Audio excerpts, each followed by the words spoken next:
Hello, I'm Dr. Matthew Sim. How are you feeling today?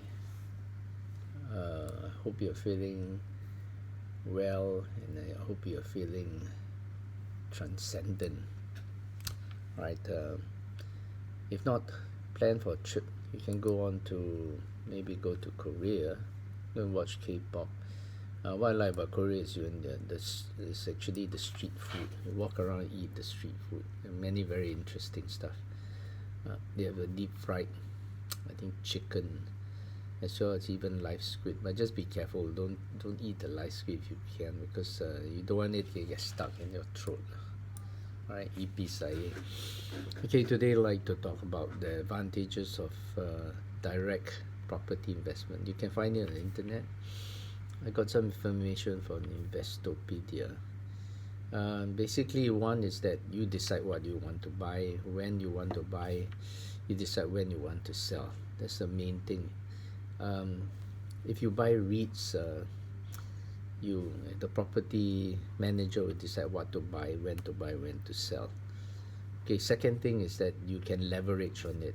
All right, you can borrow, you can put down 20% in a real estate investment, direct real estate investment, and borrow the rest 80%.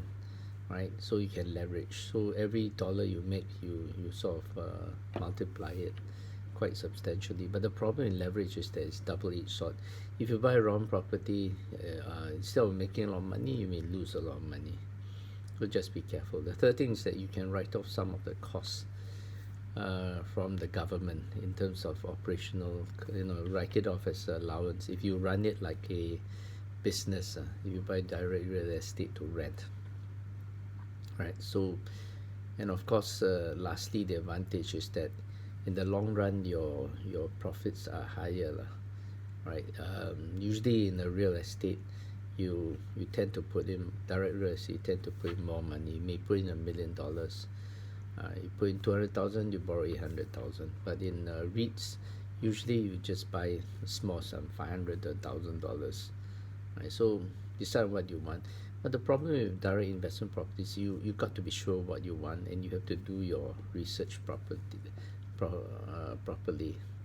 And it's not liquid at all. The disadvantage is this: it's very illiquid. The costs are high. There are a lot of hidden costs, and then you have to deal with a lot of